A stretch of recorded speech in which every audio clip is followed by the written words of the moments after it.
அதிமுக ஆட்சியில் நலத்திட்டங்கள் 11 மருத்துவக் கல்லூரி கொண்டு வந்தது கெட்டிக்காரத்தனமா. ஒரு மருத்துவக் கல்லூரி கூட கொண்டு வந்த திமுக கெட்டிக்காரத்தனமா. எடப்பாடியார் மிகப்பெரிய அறிவாளி, படித்தவர், பட்டம் பெற்றவர்கள் கிடையாது. சாதாரண ஒரு மக்களுடைய நாடி துடிப்பு அறிந்த ஒரு விவசாயி.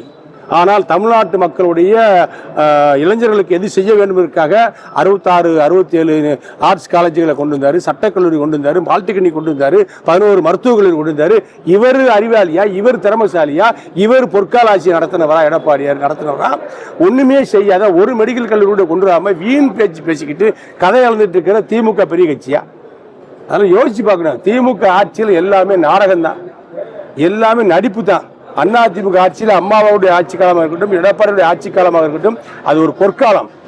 அம்மாவுடைய ஆட்சி காலம், எடப்பாடி ஆட்சி காலத்தில் சாலைகள் எல்லாம் சீரமைக்கப்பட்டது, இருவழிச்சாலை ஆக்கப்பட்டது, 4 வழிச்சாலை மாற்றப்பட்டது, பாலம் அமையாத பகுதிகளுக்கு பாலம் கட்டப்பட்டது. திமுக ஆட்சியில் இன்றைக்கு நிறைவேற்றிருக்கின்ற ஒரு சில பாலங்களும் சாலைகள் கூட அதிமுக ஆட்சியில் பணம் ஒதுக்கப்பட்டு டெண்டர் விடப்பட்ட பணிகளைத்தான் இவர்கள் இப்போது செய்திருக்கிறார்கள். ஆக திமுக ஆட்சியில் கடன் வாங்கினதான் மிச்சம். 5 லட்சம் கோடி கடனை வாங்கி கடனாளியாக தமிழ்நாட்டு மக்கள் சுமத்தியதுதான் மிச்சமே ஒழிய தமிழ்நாட்டு மக்களுக்கு எந்த விமோச்சனமும் திமுக அரசால் கிடையவே கிடையாது.